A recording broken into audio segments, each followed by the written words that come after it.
Hello friends, तो आज हम समझते हैं कि इर्रेशनल नंबर्स होते क्या हैं। तो irrational number basically are real numbers that can not be expressed in a simple fractions. Irrational number cannot be expressed as ratio by p by q, where p and q are integers and q is not equal to 0. मान लीजिए कोई irrational number है x, तो उसको हम p और q ऐसे नहीं लिख सकते हैं. अगर जो भी टर्म ऐसे लिखी जा सकती है उसे हम रैशनल नंबर कहते हैं.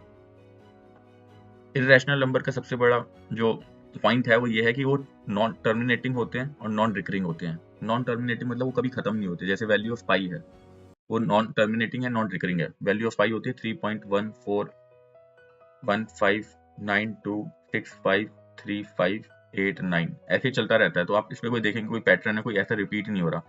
जबकि जो पाई को हम रिप्रेजेंट करते हैं 22/7, ये बेसिकली ये रैशनल नंबर है, ये इररेशनल नहीं है. हालांकि हम इसे यूज करते हैं for our ease of doing mathematics, वरना इसको ये this is not equal to pi in real terms. ये पाई के इक्वल नहीं होता है, हालांकि हम इसे यूज करते हैं. तो अगर आप इसकी वैल्यू देखेंगे तो ये आता है 3.142857142857. अगर आप ये देखेंगे तो ये पैटर्न रिपीट हो रहा है, ये रिकरिंग है,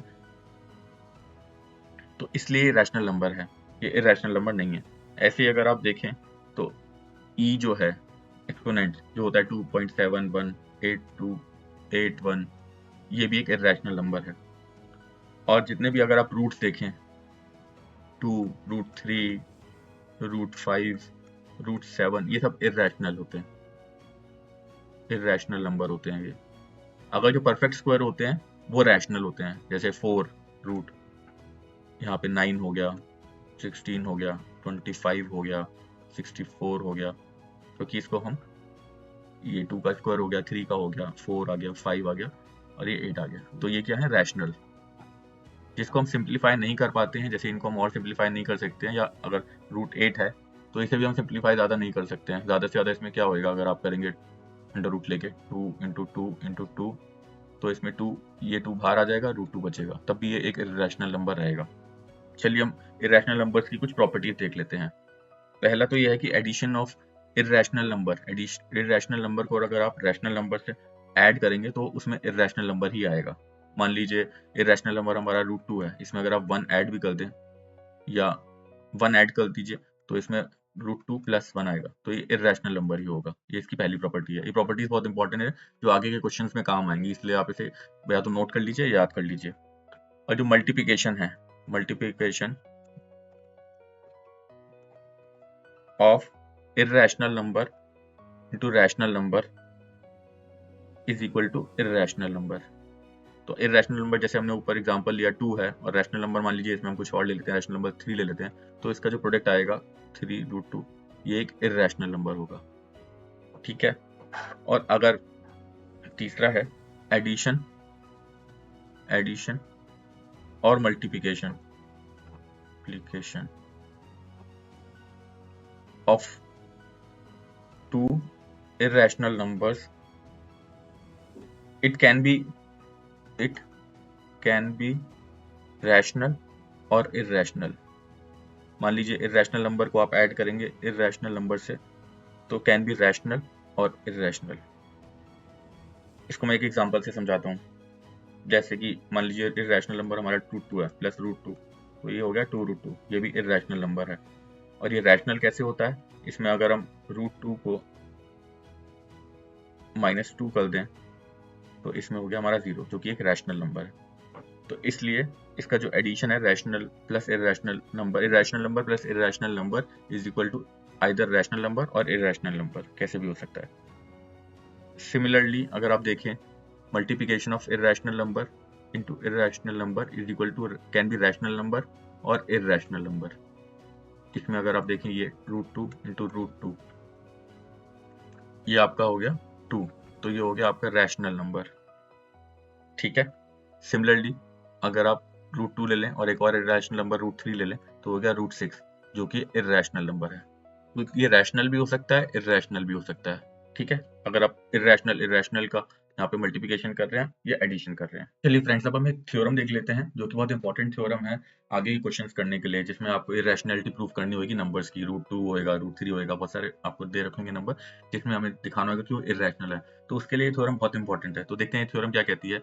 ये कहती है लेट एनी पी भी प्राइम नंबर, पी जो है वो हमारा प्राइम नंबर है। प्राइम नंबर आपको पता है जिसका डिवाइजर एक तो नंबर ही होता है या 1 होता है, उसके दो ही बेसिकली फैक्टर्स होते हैं। अगर ये पी प्राइम नंबर है तो इसका एक फैक्टर 1 होएगा और दूसरा फैक्टर ये पी को होएगा, तो प्राइम नंबर होते हैं। और इसके अपोजिट जो होता है वो कंपोजिट नंबर होते हैं। तो मैंने आपको पहले वीडियोस में पढ़ाया हुआ है, आप एक बार देख लीजिएगा। इफ पी जो प्राइम नंबर है वो ए स्क्वायर को डिवाइड करता है, मान लीजिए ए स्क्वायर है, उसको अगर पी डिवाइड कर रहा है, तो ये थ्योरम ये कहती है अगर ये इसको डिवाइड कर रहा है तो ये ए को भी डिवाइड करेगा। बस इसको ये सिंपल सा, इस थ्योरम का मतलब यही है। और जो इसमें ए है वो एक पॉजिटिव इंटीजर, इन्होंने बताया पॉजिटिव इंटीजर है। तो ये थ्योरम हमारे आगे बहुत काम आने वाली है। अगर ये ए स्क्वायर को डिवाइड कर रहा है, मतलब ये इसका डिवाइजर है बेसिकली, तो इसका भी ये फैक्टर रहेगा। तो इसका फैक्टर, अगर ये इसका फैक्टर है तो यहाँ पर भी इसका फैक्टर रहेगा। अब चलिए हम इसे एक एग्जाम्पल के थ्रू समझ लेते हैं, जो एक क्वेश्चन नॉर्मली आता भी है और आपके एग्जाम पॉइंट ऑफ व्यू से बहुत इंपॉर्टेंट भी है। To prove that √2 is a irrational number, irrational number, ठीक है। तो इसमें हम क्या करते हैं, हम इसे उल्टा लेके चलते हैं, हम इसे मानते हैं कि ये रैशनल नंबर है। तो इसमें हम स्टार्ट करते हैं, late assume that √2 is a rational number. अगर ये रैशनल नंबर है तो अगर आपको पता है रैशनल नंबर होता है तो उसे हम a बाई बी की फॉर्म में लिख सकते हैं, इरेशनल नंबर को नहीं लिख सकते हैं। तो √2 को हम a बाई बी की फॉर्म में लिख सकते हैं क्योंकि ये रैशनल नंबर हमने एज्यूम करा है। इसमें a एंड b जो हैं वो आपके को प्राइम नंबर हैं। को प्राइम नंबर वो होते हैं जिनका एक ही फैक्टर कॉमन होता है। मान लीजिए 5 है और 3 है, तो इनका एक ही फैक्टर कॉमन है जो कि है 1, तो ये को प्राइम नंबर है। ऐसे 17 है और 19 है, इनका जो एक ही फैक्टर कॉमन है 1, तो ये को प्राइम नंबर कहे जाते हैं। और भी अगर आप देखेंगे 11 है, 7 है, ये भी को प्राइम है। तो ए और बी जो है वो को प्राइम नंबर है और b is not equal to 0, b 0 नहीं है, ठीक है। अब इस बी को हम इधर ले जाते हैं, √2 बी इज इक्वल टू ए। अब हम करते हैं इसे स्क्वायरिंग बोथ साइड, तो इसमें हमारा 2b square is equal to a square आ गया, ठीक है। तो अब हमें ये पता है क्योंकि यहाँ पे 2 मल्टीप्लाई हो रहा है, तो a का जो एक डिवाइजर है वो तो एटलीस्ट 2 है ही है, 2 डिवाइड्स ए स्क्वायर, ठीक है। अब जो हमने लास्ट थ्योरम करी थी ये वाली, इसके हिसाब से अगर 2 ए स्क्वायर को डिवाइड कर रहा है तो 2 जो है वो a को भी डिवाइड करेगा, ठीक है, a को भी डिवाइड करेगा। तो हम लिख सकते हैं 2 ऑल्सो डिवाइड्स a, ठीक है। एज पर अगर आपको लिखना है तो लिख सकते हैं एज पर थ्योरम 1.2 जो हमने पढ़ी है, जो आपकी बुक में भी दे रखी है। अब हम मान लेते हैं a जो है इज इक्वल टू 2c है।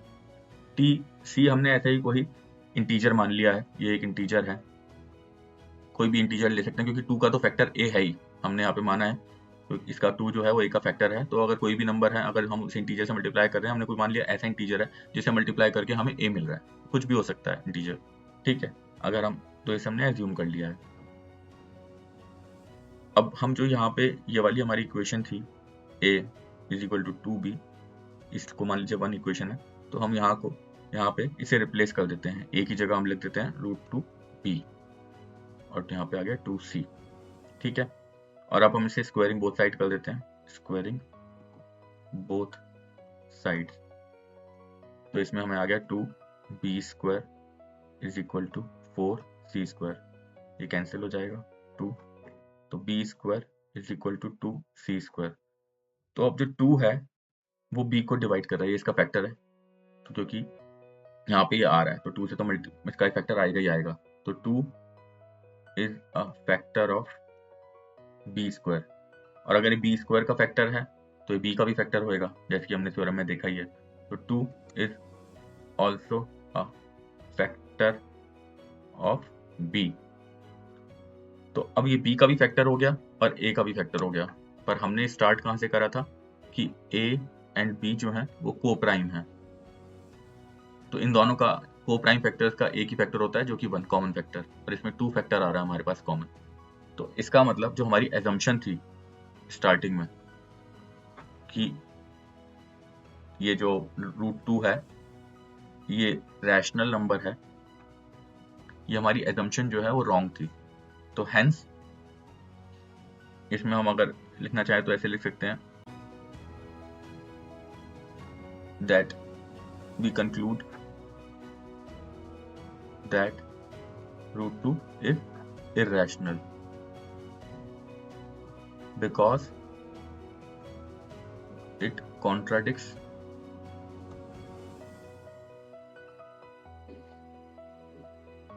with our assumption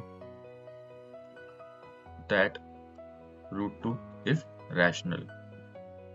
इसमें आपको एग्जाम में इसको ऐसे लिखना है मार्क्स पाने के लिए, वरना तो कॉन्सेप्ट तो मैंने आपको बता ही दिया है।